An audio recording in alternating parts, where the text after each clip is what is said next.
Kuber தோட்டக்கடையிலிருந்து MR மயு. இங்கே என்னடா ஸ்பெஷல்னு சொல்லி பார்த்தா, நாங்கள் ஊரில் பார்க்குற மாதிரி செம்மறியாடு, கோவரு கழுதை, சேவல், கோழி என்று சொல்லி ஊரில் பார்க்குற மாதிரி ஒரு ஊர் நாளாந்த வாழ்க்கையை பார்க்கக்கூடிய மாதிரி இருந்துச்சு. இது வந்து குடியளவு வெளிப்புற பகுதிகளில் நடைபெற ஒன்று தான். குடியளவு பண்ணைகள் வந்து பரிசிலேருந்து வெளிப்புற பகுதிகளில் காணப்படுது. அதிൻ്റെ அட்ரஸ்கள் வந்து குடியளவான ஆக்களுக்கு தெரியாமல் இருக்கும். அதிൻ്റെ பதிவு தான் இது. இதில் பார்த்தீங்கன்னு சொன்னால், இது தோட்டத்தோடு அமைஞ்சிருக்கிற ஒரு பண்ணை வந்து இது 9 மணிலேருந்து இரவு 7 மணி வரையும் திறந்திருக்கும். திங்கக்கிழமையை தவிர இங்கே வந்து நீங்கள் சுற்றி பார்த்து பொருட்களை வாங்கிக்கொள்ளலாம். இங்கே உடன் முட்டை, உடன் இறைச்சி வகைகள், அதோட நிறைய விதமான பொருட்கள் இருக்குது. வாங்க நாங்கள் உள்ளுக்க போயிட்டு பார்க்கலாம் என்னென்ன இருக்குன்னு சொல்லி. இதில் பார்த்தீங்கன்னு சொன்னால் தாரா இருக்குது. இப்போ நாங்கள் உள்ளுக்க கடைக்குள்ளே வந்து பார்த்தோம்னு சொன்னால், இப்போ இதில் பார்த்தோம்னு சொன்னால் இவங்கண்ட பண்ணையில் விளையிற பொருட்களை பயன்படுத்தி செய்யப்படக்கூடிய பொருட்களும், அதை விட உணவு சம்மந்தப்பட்ட பொருட்கள், அனைத்து விதமான பொருட்களும் ஒரு கடை மாதிரி செய்கிறாங்க. இங்கே வந்து விலைகள் ஓரளவு குறைவாக இருக்கிறதோட சத்துள்ள பொருட்களாகவும் காணப்படுகின்றது. வந்து இதில் வைன் ஐட்டங்கள் வந்து இவங்களுடைய தோட்டத்தில் விளையிற பழங்களை பயன்படுத்தியே செய்கிறாங்க.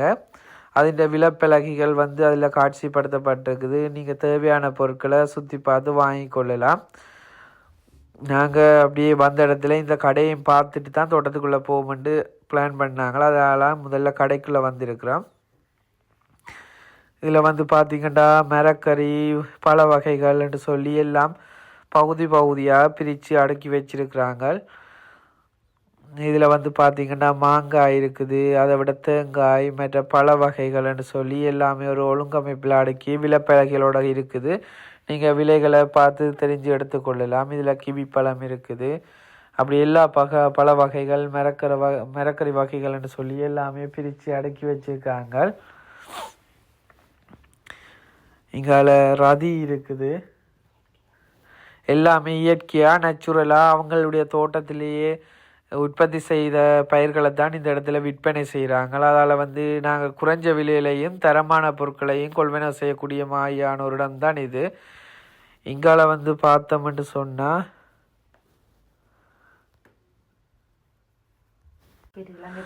பிஸ்கட் ஐட்டங்கள், அதை விட என்ன சொல்கிற உங்களுடைய செல்லப்பிராணிகளுக்குரிய உணவு வகைகள், மற்ற சமையலுக்கு தேவையான கரண்டி போன்ற வெற்ற பலகைகள் எல்லாமே இங்கே விற்பனை செய்கிறாங்க. கடையை பெரிய ஒரு இடப்பரப்பை கொண்ட மாதிரி இருக்குது. அதில் எல்லா பொருட்களுமே பரந்தளவில் காணப்படுது. நாங்கள் பகுதியாக ஒரு இடமா போய் பார்க்குறோம். இதில் வந்து பார்த்திங்கன்னா முரங்கு என்று சொல்லப்படுற டெசர்ட் வச்சுருக்குறாங்க பேக்கெட்டில்.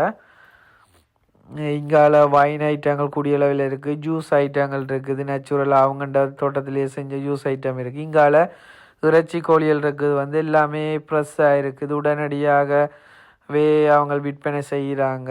விலைகளும் வந்து ஓரளவு ஓகேயாக இருக்குது. ப்ராய்லர் கோழிகளை விட இது தரமானதாக இருக்குது. அவங்களே இதில் பார்த்திங்கன்னா வெட்டி க்ளீன் பண்ணி தரக்கூடிய மாதிரியான வசதிகளோடு காணப்படுது.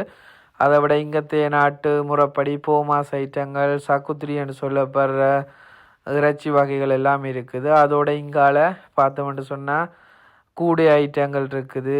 சின்ன சின்ன கூடைகள் எல்லாம் விற்பனை செய்கிறாங்க. குடியளவுக்கு நல்ல ஒரு இடம். இந்த இடத்துக்கு வந்தீங்கன்னா நீங்கள் எல்லா பொருட்களையும் வாங்கிக்கொள்ளலாம். அதை விட இடத்தையும் சுற்றி பார்த்து கொள்ளலாம். நீங்கள் இலங்கையில் வாழ்கிற மாதிரி ஒரு நினைப்பை இங்கே நினைவூட்டி கொள்ளலாம். என்றா சொன்னால் விலங்குகள், கோழிகள் என்று சொல்லி அவற்றை பார்க்குறதுக்கு நீங்கள் அந்த நாட்டு வாழ்க்கையை நினைவுபடுத்தக்கூடிய மாதிரி இருக்கும். ஓகே, அடுத்த வீடியோவில் நாங்கள் தோட்டத்துக்குள்ளே போகிறத பற்றிய வீடியோவை பார்ப்போம். ஓகே கைஸ், அடுத்த வீடியோவில் உங்களை சந்திக்கும் வரை என்றும் எம்ஆர் மயு. நன்றி. Thanks for watching. Like, subscribe.